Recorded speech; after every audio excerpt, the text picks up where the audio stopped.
من الشيطان الرجيم بسم الله الرحمن الرحيم الحمد لله وحده والصلاة والسلام على من لا نبي بعده وعلى آله وأصحابه رضوان الله تعالى عليهم أجمعين اللهم وفقنا لما تحبه وترضى اللهم أرنا الحق حقا وارزقنا اتباعه وأرنا الباطل باطلا وارزقنا اجتنابه أما بعد السلام عليكم ورحمة الله تعالى وبركاته Qadırlı жамағат, құрметті мешітіміздің Алланың Бейтуллаға келген Алланың қонақтары, қасиетті ұлы жұмамыз мұбарак болсын. Аллахым баршамыздың ниетімізге, ықыласымызға жараса, сауаптардан жазып, дәрежемізді Аллахым арттырсын. Бүгінгі жұма алдындағы айтылатын тақырып иман және амал тақырыбында болмақ. Иман және амал. Иман дегенде әр мұсылман баласы ең басты Аллаға деген сенімді, Аллаға деген шынайы жүрегінің пәктігіменен, тазалығыменен Аллаға деген сенімді түсінсе, амал дегенде Аллаға иман келтірген әрбір исі мұсылман Құдайға құлшылық жасауды түсінеді. Енді осы екі мәселені бүгінде барынша сіздерге иманның құндылығын, амалдың дәрежесін, осы иман менен амалдың ортасындағы байланыстың, қарым-қатынастың қандай болатындығын, біз иманды, амалды қалай түсінуіміз керек? Бұл екеуі бір нәрсе ма? Болмаса екеуін бөлек ажыратып қарауымыз керек па? Деген тақырып төңірегінде болады. Ең әуелі, жалпы иман біз бәріміз жақсы білеміз. Әхлі сүнна уәл жамағаның ақидасында иман не десе, Әл-иман иқрарун бил-лисан ва тасдиқун бил-қалб немесе ва тасдиқун бил-жанан деген сөздерменен әхлі сүнна ғалымдары иманның не екендігін түсіндіреді. Жалпы иман дегеніміз мағынасы тілмен растау, жүрекпен қабылдау деген сөз.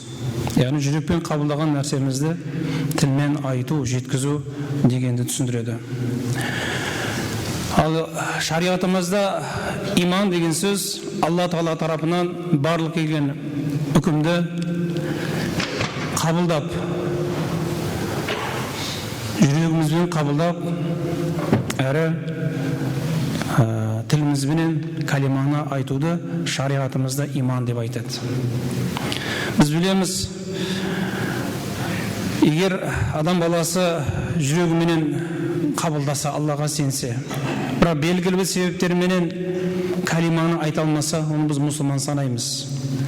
Бірақ тілімен айта алады, бірақ айтудан бас тартса, біз оны толық мұсылман деп санай алмаймыз. Өйткені мұсылманшылық, иман дегеніміз, жаңа айтқанымыздай, жүрекпен қабылдаған нәрсені тілімен міндетті түрде айту керек. Осы сөздерді растау үшін жалпен тілмен ғана мұсылман боламыз деу, ол әрине үлкен қателік. Ла иляха иллалла Мұхаммад Расулулла деп жүрекпен шын қабылдамастан тілмен ғана айту, ол үлкен қателік. Оны біз мұсылман, мұъмин деп айта алмаймыз. Өйткені әхлі сүнна уәл жамағаның ақидасында егер кім-деген жай ғана жүрегімен қабылдамастан тілмен айтатын болса, оны мұнафық екі жүзді де айтады. Онда мұнафықтардың барлығы мұсылман болатын еді дейді. Оған Құраннан аят келтіретін болсақ, وَمِنَ النَّاسِ مَن يَقُولُ آمَنَّا بِاللَّهِ وَبِالْيَوْمِ الْآخِرِ وَمَا هُمْ بِمُؤْمِنِينَ. Садақаллаху аль-азим. Адамдардың іштерінен кейбірі болады дейді. олар Аллаға иман келтірдік дейді, ақиретке иман келтірдік дейді, тілмен айтады, бірақ олар мұсылман емес дейді Құранда. Тілмен мұсылман болу бұл жеткілікті емес. Ең басты мұсылманшылық ол жүрекпен қабылдану керек. Яғни жүректің пәктігіменен, тазалығыменен біз өзімізді мұсылман санауымыз керек. Осы сөзімді тағы растау үшін пайғамбарымыздың саллаллаху алейхи вассаламның заманында, яғни ислам діні өркендеп, кең қанат жайып, жан-жақтан әртүрлі тайпалар ислам дініне кіре бастаған уақыттарда пайғамбарымыз саллаллаху алейхи вассаламның алдына Бәни Саад деген бір тайпа келеді. Ол Мәдина маңайындағы жақын өлкедегі үлкен бір рудың аты Бәни Саад, Бәни Асад. Солар келеді де өздерінің басына қиын қыстау туғандығын, ашаршылық бой алғандығын айтып, біз ислам дінін қабылдаймыз дейді. Сонда пайғамбарымыз саллаллаху алейхи вассалам олардың сол тығырыққа келген сәтте ислам дінін қабылдағандығын пайғамбарымыз біліп, олардың исламын қабылдайды. Сонда олар біз мұсылман болдық дегенінде Аллах субхану ва тағала тарапынан Худжурат сүресінің мына бір аяттары түседі екен. قالت الأعراب آمنا قل لم تؤمنوا ولكن قولوا أسلمنا ولما يدخل الإيمان في قلوبكم. صدق الله العظيم. Бәдәвилер, яғни Бәни Асад аты жаңағы тайпаны айтып жатыр. Алла Тағала айтады, бәдәвилер иман келтірдік, мұъмин иман келтірдік деп айтады. Бірақ ей Мұхаммед оларға айт, сендер иман келтірмедіңдер, алайда мұсылман болдыңдар. Өйткені иман жүректеріңе кірмеді дейді. Өйткені жүректеріңе иман кірмеді. Яғни олар шынайы ислам діні қабылдамағандығын, тек қана ашаршылықтан құтылу үшін пайғамбарымыз саллаллаху алейхи вассаламның үмбетіне қосылса, Мәдина қабылдаса, олар сол ашаршылықтан құтылатындықтарына кемел сеніп, мәжбүри ислам дінін қабылдағандығын тәпсіршілеріміз айтады. Бірақ оларды пайғамбарымыз саллаллаху алейхи вассалам сендер сол ашаршылықтан құтылу үшін дінді қабылдап жатсыңдар деген жоқ. Сендер толық мұъмин болған жоқсыңдар, әлде болса исламды толық түсінген жоқсыңдар деп пайғамбарымыз олардың мұсылман болғандығын қабылдаған еді. Яғни бұл аяттардағы бұл жаңағы тайпаның әлі пайғамбарымыздың оларға ислам дінін түсіндірудегі осы жайттен біз нені аңғарамыз? Исламда жалпы жаңа айтқанымыздай міндетті түрде тілмен ғана емес, жүрекпен қабылдау керектігін, маңызды екендігін біз осы жайттен түсініп отырмыз. Ал енді тілмен не үшін айтамыз? Егер жүрекпен ең маңызды исламды жүрекпен қабылдасақ болды десек, онда тілмен айтудың не қажеттілігі бар деп түсіну мүмкінбіз. Тілмен айту біздің шын мұсылман екендігімізді дәлелдеу үшін. Мәселен, бір кісілер болады, мұсылманмын дейді, бірақ тілі калимаға келмейді. Келмегендігі емес, жалпы өзі мұсылман, мен Құдайға сенемін деген сөзді айтады. Мәселен алайық, мен бір Аллаға сенемін, болмаса бәріміздің сенетін бір Құдайымыз дейтін сөздер. Басқа да мен бір құдіретке сенемін деген сияқты сөздер оның мұсылман екендігін ашық айқындап бермейді.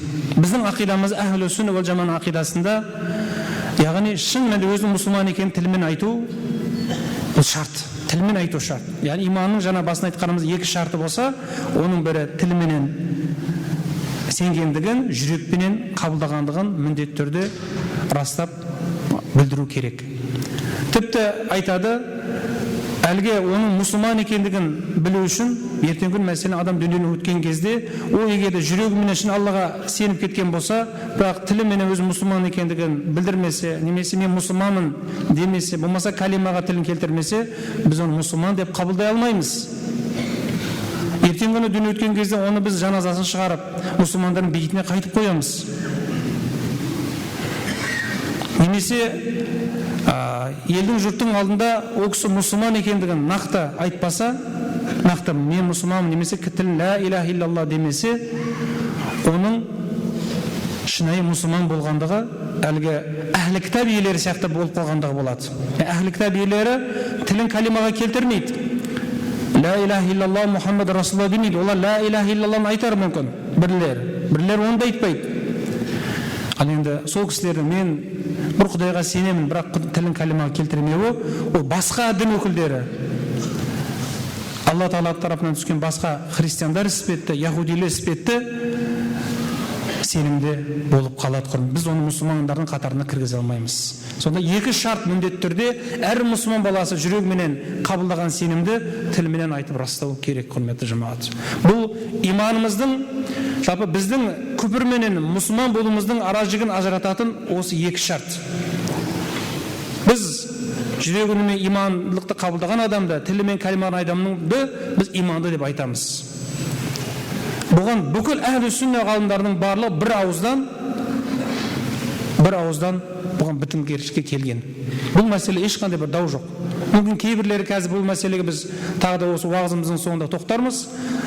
Кейбір басқа да ағымдардың бұл мәселеге қатысты имандағы шарттың біріне амалды кіргізуге қатысты біз уағызымыздың соңында оны кеңірек тоқталатын боламыз. Жалпы қазір иманның енді кемел болуы не қатысты түсіндірме айтып өтсек. Адамда мұсылман болды. Енді мұсылман болды, мен жәннатқа кіремін деу біздер үшін жеткіліксіз. Біздер үшін жеткіліксіз. Ал енді мұсылманның оның иманның кемел болуы, шынайы болуы, немесе дұрыс болуы үшін оның да бірінші шарттары бар екен. Бірінші шарты иманымыздың дұрыс болуы үшін әлгі бірінші шарты адам өмір бойы күнә істеп, соңғы жан шығар кезде мен Аллаға иман келтірдім, тілімді калимаға келтіремін, мен мұсылман болдым деу, оның иманның дұрыс болуына келмейді екен. Ол дұрыс шартына келмейді. Өйткені Құранда Алла Тағала айтқан, адам баласы сол жан алқымнан алған кездегі оның тәубе еткендігі Алла Тағала оны қабыл етпейді. Тіпті олар үшін үлкен азап бар екендігі жөнінде Құранның Ниса сүресіндегі аят бар. Яғни жан алқымнан алған кезде адам ешқандай бір тығырықтан амал жоқ, жаңағы жасарымды жасадым, істерімді істедім, енді тілімді калимаға келтіріп өлессем бол мұсылман боламын деу, бұл біздің иманымыздың дұрыс болуына мүлдем келмейді, құрметті жамағат. Екінші шарты, кез келген мұсылман баласы жүрегімен қабылдап тіліменен Алланың бірлігіне, Алланың шариғатына бас иген кісі міндетті түрде Алланың үкімдерінің барлығын қабылдау керек. Яғни парызды парыз деп қабылдау керек. Намазды намаз деп, оразаны ораза деп, зекетті зекет, қажылықты қажылық деп қабылдау керек. Егер де сол үкімдердің Алла Тағала тарапынан бекітілген ешқандай бір оның парыз емес екеніне дау болмаған мәселелерде ол намаз парыз емес десе, мен намазды оқымаймын десе, оқымаймын, мүлдем қабылдамаймын, ол исламның мұсылманшылықтағы міндет емес десе, оның иманы дұрыс болмайды. Тіпті ондайларды біз шариғатымызда әхлі сүнна ғалымдарының пікірі бойынша, ұстанымы бойынша дейміз, оларды тіпті күпірлікке мұсылман емес екендігін, діннен шығатындығын айтқан екен. Намаз парыз емес десе, ораза парыз емес десе, яғни біз олардың иманын қабыл ете алмаймыз. Одан кейінгі шарты иманның дұрыс болудың, діндегі үкімдердің, Алла Тағала тарапынан түскен барлық үкімдерді бөліп жармай қарау. Осы намаздан гөрі ораза жақсы, осы жылына бір мәрте ораза ұстасақ жетеді ғой, намаз оқымасам болады ғой деу иманымыздың кемел болуына, дұрыс болуына кедергі болады. Болмаса әлгі өмірімде бір мәрте қажылыққа барып келсем болады, басқа құлшылықтарды кішкене зекетті, намазды оқымасам болады деген сияқты ойда болу адамды діннен алшақтатады деген, құрметті жамағат. Сол үшін жалпы иманның дұрыс болуының шарттарының үшіншісі ешбір Алла Тағаланың шариғаттың парыз болған үкімдерінің барлығын бөлмей, барлығын тең қабылдау. Намазды намаз деп парыз қабылдау, оразаны ораза деп, зекетті зекет, қажыны қажылық деп қабылдау, бұл иманымыздың дұрыс болуының шарттары екен. Енді бұл мәселе қатысты меніңше түсінікті болды деп ойлаймын. Иманымыздың кемел болу үшін біз жаңа айтқанымызда тек қана мен мұсылман болдым, иман келтірдім демей, Алланың үкімдеріне біз бас июіміз керек. Мүмкін ораза намазды бүгін біз әлде түсініп, әлде ұстай алмай жүрген шығармыз, оқи алмай жүрген шығармыз. Бірақ өзіміздің кінәлі екенімізді білеміз. Біз одан діннен шығып кетпейміз, мүмкін күнәкар болармыз. Сол сияқты жаңа айтқанымыздай жайнақымнан алатын кезде ғана сол Әзірейіл келіп көзіміздің көрініп, жанымыздың кеудемізді суырып жатқан кезде Алланың бар екендігіне, дүниенің жалған екендігіне, ақыреттің шынайы өмір бар екендігіне сеніп, сондай кездегі қылған тәубемізден гөрі осы бүгіннен бастап тәубе етіп, күнәларымызға Алладан жалқау тілеу бұл иманымыздың дұрыстығына, кемелденуіне әкеліп соғады деген құрметті бауырлар. Енді адам иман келтірді, мұсылман болды. Бізде мынандай бір түсінік бар шариғатымызда. Енді иман азайып көбейе ме? Әхлі сүнна ғалымдарының ұстанымы бойынша әл-иману ла язид ва ла янқус. Иман, жүрекпен қабылдап, тілімізбен айтқан иман көбеймейді де, азаймайды да. Оған мысал ретінде айтады, егер де иманымыз көбейіп азаятын болса, онда күпірлік, мәселе иман көбейген кезде күпірлік азаят, күпірлік көбейген иман әлсірейді деген ондай түсінік жоқ. Өйткені күпірлік пен иман Аллаға бір кезде сеніп, бір кезде сенбеу мүмкін емес. Не Аллаға сену керек, не сенбеу керек. Сондықтан иманда көбейіп азайып деген ондай түсінік жоқ. Бірақ иманда иманның қуаттануы, иманның әлсізденуі, немесе иманымыздың сапалы болуы, ол кейде иманымыз күшейіп, кейде иманымыз қуаттанып, әлсіреп тұратындығы ол бар нәрсе. Біз осының ара-жігін ажыратып алайық. Иман ол әр уақытта бір адам Құдайға сенім, ол сеніп қалады. Ол жаңағы күпірлікпен Аллаға сенбей немесе иман келді ортасында болу мүмкін емес. Ол нейтральный еді. Мен кейде Құдайға сене салай, мешітке келген кезде мешітте шыққаннан кейін Құдайға сенбей қоямын деген ондай дінде ол қате түсінік, ол надандық түсінік. Не Құдайға сену, не Құдайға сенбеу керек. Ал енді иманның әлсіреуі деген бізде сөз бар. Иман әлсіреді дегенде иманымыз әлсіремейді екен. Ода неміз әлсірейді екен? Иманның қуаты әлсірейді екен. Иманымыздың сапасы әлсірейді деген сөз. Меніңше солай айтқан түсінікті болатын шығар. Мәселен, пайғамбарларымыздың иманымен бүгінде біздің иманымызды біз салыстыруға келмейді. Яғни пайғамбарда да иман бар, бізде де иман бар. Пайғамбар иман келтірген Аллаға біз де иман келтіреміз. Пайғамбар сенген ақирет күніне біз де ақирет күніне сенеміз. Періштелерге де кітаптарына пайғамбарлар дәл солай. Бірақ айырмашылық неде? Пайғамбарымыздың иманы қуатты болғандығында біздің иманымыздың сәл қуатының төмендеу болғанына қатысты. Немесе Абу Бакрдың, сахабаларымыздың иманымен біздің иманымызды салыстыруға келе ме? Әлбетте келмейді. Мысалы үшін Әхлі сүнна ғалымдарының ұстанымында иман әлсізден күшеймейді, иманның қуаты, иманның сапасы қуаттанып әлсіреп отырады. Қай кезде иманымыз қуаттанады, оны білеміз. Алланы құлшылық қылған кезде, Алланы көп зікір еткен кезде, Алланы барынша шын жүрегімізбен қабылдап, ықыласымыз артып, осы Құдайға құлшылық қылып, түннің сол уақытында шынымен Алла құлшылық қылған кезде адамның иманы қуаттанады. Күнәдан арылған кезде, күнәдан сақсынған кезде, сол күнә тегедересіп тұрған кезде адам баласы сол күнәдан Алладан қорқамын деген кезде адамның иманының қуаттанатындығы біз бәріміз жақсы білеміз.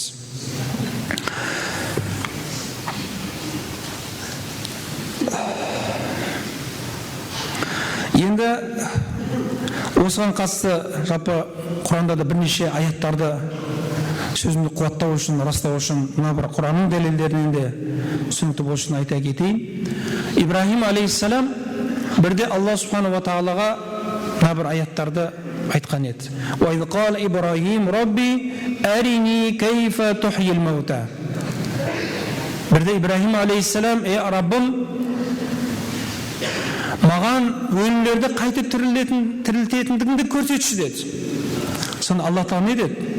Қала әуәләм туъмин. Ибрахим, сен сонда иман келтірмейсің ба? Яғни Алла Тағаланың үкіміне, Алланың құдіретіне, Алланың адам баласының өлген жандарды қайтып тірілтетіндігіне сен иман келтірмедің ба? Дегенде Ибрахим алейхиссалам не деді? Қала бәлә вәләкин лиатмаинна қалби. Сонда Ибрахим алейхиссалам: Я Раббым, жоқ олай емес, иман келтірем, бірақ жүрегімде бір тыныштық орнау үшін, өзіңе деген сенімім, өзіңе деген шынайы махаббатым одан әрі нығаю үшін, Я Раббым, көрсетші маған деді.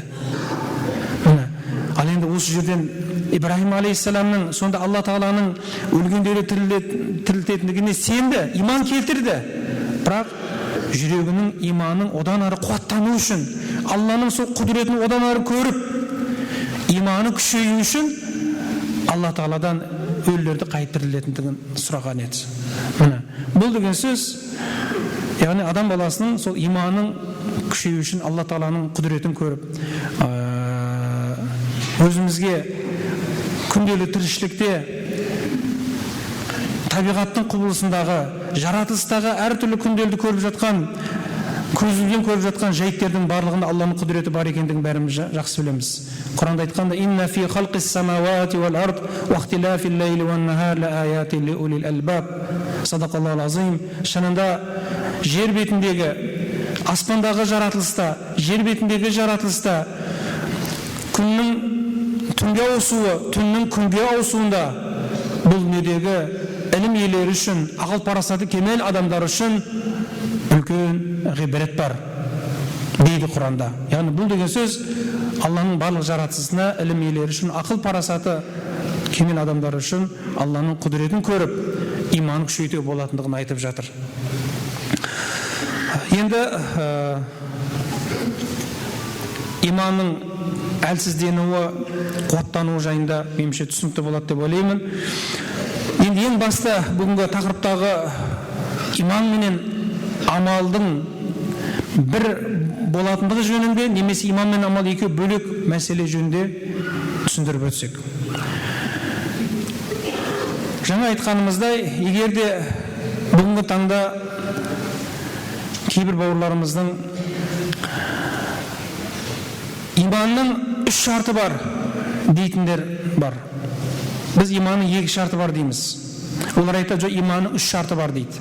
Адам толық мұсылман болу үшін, не кәпір болу үшін, яғни ол 3 шартты қабылдамаса, оның кәпір болатындығын айтады. Иманның 3 шартын міндет орындағанда ғана ол мұсылман болады. Орындамаса ол кәпір болады дейді. Ең біріншісі жүрекпен қабылдау керек, тілмен айту керек, одан кейін амал ету керек. Яғни Алла Тағаланың барлық парыз еткен үкімдерін орындамаса, амал етпесе, құлшылық етпесе, ол кәпір болады дейді. Біз айтамыз, ешбір, мәселен, өздерінің сәләф салихинбіз, сәләф салихиннің жолында жүрміз дейтіндердің, олар өздерін, мәселен, біз сәләф салихиннің ақидасын ұстанамыз дейді.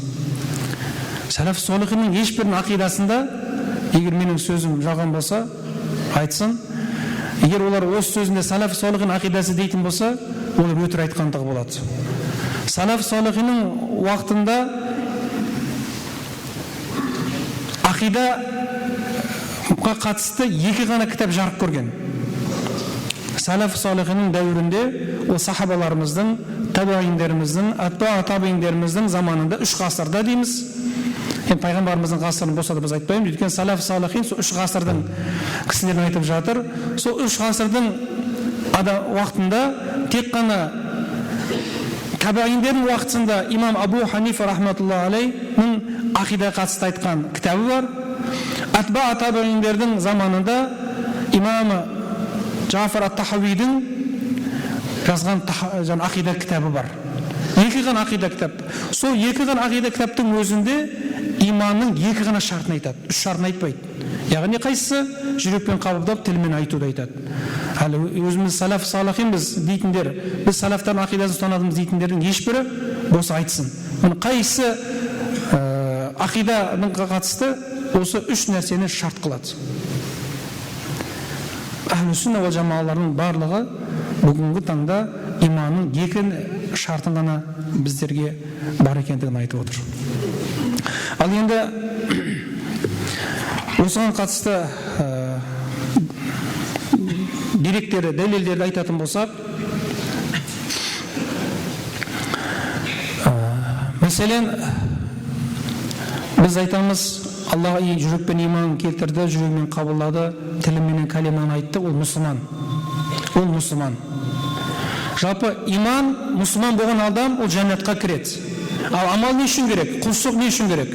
Құлшылық адамды жаһаннамның отынан құтқарып, жәннатқа кіргізіп, жәннаттағы оның мақамын, дәрежесін анықтау үшін керек екен. Түсінесіздер ме? Ол жөнінде Құранда мына бар аят дәлел болады. Мән амила саййиатан фала юджза илля мислаха. Кім деген бір жаман іс істесе дейді. Қайсы түрі болсын, қандай бір түрі болсын жаман іс істесе, күнәнің қайсы бірі болмасын, үлкені кішісі емес. Фала юджза илля мислаха дейді Құранда. Соған жараса жазасын алады дейді. Ал кім деген мән амила салихан мин закарин ау унса, ер азамат болсын, әйел баласы болсын, қайсы бірі амила салихан, амалы салих жасаса, және ол мұъмин болса дейді. فَأُولَٰئِكَ يَدْخُلُونَ الْجَنَّةَ يُرْزَقُونَ فِيهَا بِغَيْرِ حِسَابٍ. Ер әйел, мұъмин болған әйел кісі амал етсе, ол жәннатқа кіріп, жәннаттағы рызық несібелерге шексіз бөлінеді дейді. Шексіз бөлінеді. Біз осы аятта нені түсініп отырмыз? Яғни кім амал етсе күпір болады, кәпір болады, діннен шығады деп жатқан жоқ.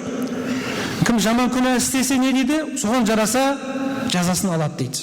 Ал кім деген ізгілік жасаса, амалы салих еді, құлшылық етсе, ол жәннатқа кіріп, шексіз нығметтерге бөлінеді дейді. Пайғамбарымыз саллаллаху алейхи вассалам хадисінде, Абу Хурайрадан жеткен мына бір хадисте, «Ида ахсана ахадукум ислама». Кім деген исламды қабылдаса дейді. Дінді қабылдаса. Болды, бұл жерде ара жігін ажырат, қалай қабылдады емес? «Ида ахсана ислама». Исламын толық етсе дейді. فَكُلُّ حَسَنَةٍ يَعْمَلُهَا تُكْتَبُ لَهَا بِعَشَرِ أَمْثَالِهَا إِلَى 7 ضَعْفٍ. Барлық жақсылықтың ең үлкені қайсы? Намаз. Ізгіліктің, сауаптың ең үлкені намаз. فَكُلُّ حَسَنَةٍ يَعْمَلُهَا. Яғни барлық қайсы бір жақсылық қылмасын амал етсе, оған Алла субхана ва тағала тарапынан не дейді? 10 еседен 700 есеге дейін артық етіп сауабын жазамын дейді. Ал енді кім деген «Ида ахсана ахадукум ислама», исламдыны қабылдап, және де «Вакуллу саййатин яъмалуха», барлық жаман атаулы күнәні істеп қоятын болса, «Туктабу би мислиха хатта ялқаллаха та'ала». Оған сол исламдыны қабылдап, күнәсін істеп қойса, соған жараса ғана жазасын алады дейді. Қараңызшы, соған жараса, оны исламдыны қабылдап күнә істесе, діннен шығатындығын айтып жатқан жоқ. Не болады? Күнәкар болатындығын айтып жатыр. Біздің айтайын деп жатқанымыз осы мәселе. Біз бұдан иман еттің, мұсылман болды деп жатқанымыз жоқ. Құдай бетін аулақ қылсын. Иман келтірдің, онда құлшылық жасасаң жасамасаң өзің еркін деген сөз емес. Құлшылық өз алдына, иман өз алдына деп жатқандығымыз. Яғни иман келтірген адам құлшылық етсе, оған жараса сауап болады. А құлшылық етпесе, күнәкар болады деп жатырмыз. Діннен шығады, күпір болады деген сөз емес. Бірлеріміздің мәселе намаз оқымаса, ораза ұстамаса, оның бәрі ол иманы мұсылман емес. Өйткені амал, құлшылық иманның жаңа шарттарының бірі дейтіндерге айтып жатырмыз. Біздің ақидада еш уақытта мұсылман баласы жаңағы парызды парыз емес десе, бұл бөлек мәселе, біз шатастырмайық. Бізді әлгі айтқандай айды аспаннан шығарып бастап, бұл бітті, бүгін намаз оқымаған бәрі кәпір екен, ораза ұстамаған бәрі дінсіз екен деу, ол адасқандық, ол надандық, тірлік, құрметті жамағат. Пайғамбарымыздың бір ғана хадисінің өзі оның барлығын ара-жігін ажыратып беріп отыр. Кім деген калиманы айтса, "Мен қала ла илаха иллаллах", не дейді? "Тадхулул жанна", жәннатқа кіреді дейді. Міне құрметті бауырлар, яғни енді иманымыздың кемелденуі, жәннатқа кіруімізге әлбетте бұл дүниедегі біздің құлшылығымыз, амалымыз біз үшін аса маңызды. Тіпті иман менен амалдың ортасындағы байланыс өте тығыз. Осы жөнінде де тіпті айтып өтейін. Иман менен өзара арасындағы тығыз қатынасы жаңа айтқанымыздай, біздің қияметтегі бұл дүниеде жетістікке жетіп, бақытқа кенеліп, осы өмірде салиқалы ізгілікті ғұмыр кешіп, иншалла ақиретте де жетістікке жету. Кез келген мұсылманның мақсады не? Иман келтірген мұсылманның мақсады бұл дүниеде ақиретте де бақытқа кенелу, құрметті жан. Ал бақыттың кілті ол калима иман. Иншалла. Сондықтан құрметті жамағат, Алла Тағала біздерді әртүрлі адашылықтан, түсініспеушіліктен сақтасын. Ең басты адам баласы түсінемін десе, хақты табамын десе іздену керек. Дінімізде соқыр сенім жоқ. Бір ғана қатып қалған дүниемен, менің осы ұстаным, басқалар не істесе, осы істесін. Олар оттай береді. Менің жолым осы дейтіндерге айтатынымыз, әр уақытта ислам діні қараңғылыққа, наданлыққа біздерді бастамайды. Бізге ақыл сана берді, көру үшін көз берді, есту үшін құлақ берді. Біз егер хақты көріп тұрып, хақты естіп тұрып, естімедік десек, көріп тұрып, көрмедік десек, адасқандығымыз. Әлгі Құранда айтқандай, Алла Тағала жүректеріне мөр басып, құлақтарын керең қылып, көретін көздеріне көрмейтін етіп қояды дегендігінен бет аулақ қылсын, құрметті жамағат. Ал енді бүгінгі таңда сол жаңағы ағымның жетегінде жүргендердің әртүрлі уәждері бар. Олар да біздерге өз дәлелдерін келтіріп, өздерінің ұстанымдарының дұрыс екендігін айтып, айқай салып жатады. Өткенде жақында ғана бір кездесуде бір бауырымыздың, жарайды сіздер амалды иманның бір шартына кіргізбесеңіздер, онда мына бір хадиске не дейсіздер деп айтып жатыр. Ол қандай хадис деп сұралған кезде пайғамбарымыздың Мүслімнен келген хадисі бар емес пе? Ала ла илаха иллаллах ва аднаха имататул аза анит тариқ, немесе минат тариқ деген хадиске не дейсіздер? Яғни хадистің мағынасы иманның ең шоққысы ла илаха иллаллах деу, ең төмені жолдың бойындағы әлгі зиян тиетін, адамдарға бір кедергі болатын затты алып тастау иманның ең төменгісі дейді. Бұл хадисте пайғамбарымыз иманның ең жоғарғысы ла илаха иллаллах айтса, ең төменгісі амал ету, жаңағы жолдың бойындағы бір кедергілерін алып тастау деп уәж айтып жатыр. Бірақ ол кісі өз сөзінде өзіне керісін жаңағы өз сөзінде өзі дәлел айтып жатқандығын, теріс дәлел айтып жатқандығын, қарсы дәлел айтып жатқандығын түсінбей тұр. Ал енді қарайықшы, жолда кетіп бара жатырмыз. Жолдың бойындағы бір адамдарға кедергі болатын тас жатыр болса, бір талдың бұтағы жатыр, қоқыс жатыр. Соны біз соны алып тастамаса, сонда күпір боламыз ба? Күпірлікке қадам басып, діннен шыққан боламыз ба? Әлбетте діннен шықпаймыз. Өз сөзіне өз дәлел айтып отыр. Сонағы кісіден сұрапты, сіз жақсы мынау хадисті келтіріп жатсыз. Ал енді егер сол кезде мұсылман өтіп бара жатыр, сонда жолдың бойына қоқысты алып тастамаса, онда соң діннен шыға ма? Жоқ, діннен шықпайды. Онда не дейсіз?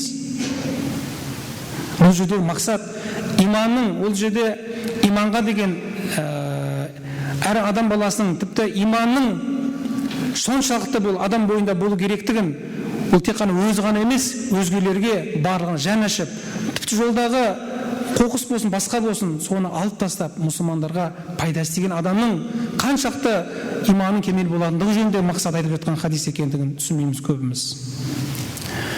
Ал пайғамбарымыз саллаллаху алейхи вассаламның уақытында пайғамбар осы ораза, зекет, намаз, парыз болмай тұрған кезде де сахабаларымызды пайғамбарымыз мұъминдер, имандылар деп атады ғой. Құранның өзінде тіпті сол намаз аяты парыз болатын кезде я айюхалладина аману ида кунтум иля-ссала, ей иман келтіргендер, егер намазға тұрсаңыздар деп жатыр. Сол кезде олардың тіпті намаз парыз болмай тұрған кезде де иманның жүректеріне болғандығын Алла Тағала не деп жатыр? Жүрекпен қабылдап тілдерін калима келтіргені үшін оларды ей иман келтіргендер деп Алла айтып жатыр. Оразаға қатысты аятта да сөйтіп келеді. Ей иман келтіргендер, кутиба алейкумус сиям, ораза сендерге парыз болды дейді. Ей адамдар, намаз оқып ораза ұстағаннан кейін ғана сендер мұсылман боласыңдар деп жатқан жоқ қой. Намаз, ораза ұстамасақ та, Алланың үкімдерін орындамасақ та, Аллаға иман келтіргендігі үшін, ей иман еткендер деп Алла Тағала Құранда ерекше атап өтіп жатыр. Сол үшін иман менен амалды біз ара-жігін ажыратып, иманның не екендігін, амалдың қандай болатындығын дұрыс түсіне құрметті жамағат. Сондықтан сөзіміздің соңында Алла Субхана ва Тағала пайғамбарымыздың мына бір хадисінде келгендей, ла яндуру иля суарикум ва аджсамикум валаки яндуру иля кулубикум ва а'маликум ат-тақва хахуна ат-тақва хахуна ат-тақва хахуна ва юширу иля садри. Садақа Расулуллах. Бұл хадисте Абу Хурайра радиаллаху анху пайғамбарымыздың сөздерін жеткізеді. Алла Субхана ва Тағала сендердің иля суарикум бет әлпеттеріңе ва иля аджсамикум сендердің дене бітімдеріңе қарамайды. Алла Тағала сендердің жүректеріңе және амалдарына қарайтындығын айтып жатыр. Міне осы жердің өзінде жүректерімізге қарайды, жүрегіміз иманымыздың қандайлығына қарайды және амалымыздың не істеп қандай құлшылық қылатындығымызға Алла аса мән береді дейді. Аллахым баршамызды хақ жолынан адастырмасын. Ең әуелі пайғамбарымыз осы жерде тіпті өзінің жүрегіне нұсқап ат-тақва хахуна, яғни имандылық жүректе болатындығын пайғамбар нұсқап 3 мәрте айтқандығын жаңа хадисте атап өттік. Сондықтан иман, тақуалық ең әуелі иманда болады, жүректе болады, құрметті жамағат. Аллахым баршамызға жүрегіміздегі тақуалығымызды кемел етсін. Оны әртүрлі күнәларменен, пасықтық істерменен, надандықтарменен, әлгі соқыр сенімдерменен жүрегімізді кірлетпейік. Аллахым баршамызды хақ жолынан адастырмасын. Ва саллаллаху тағала аля хойри халқи Мухаммадин ва аля алихи ва сахбі ажмаин. Ең жаратқан баршамызды әхлі сүнна вал жаманың жолында қадамымызды берік етіп, сол жолда құлшылық қылып, Аллаға иман келтірген құлдарынан болуымызды Аллахым нәсіп ет. Аллахым біздерге шынайы ілім бер. Хақта ажырататын, батылды батыл деп танитын Аллахым баршамызға өзіңді танитын шынайы ілім я Раббым өзің нәсіп ет. Бүгінгі жұмамызды қайырлы ет, дұға мал ниеттерімізді Аллахым қабыл ет. Отбасыларымызға шаттық қуаныш беріп, мақсаттарымызға, ниет дұғаларымызға Аллахым жетуді нәсіп ет. Амин. Аллаху акбар.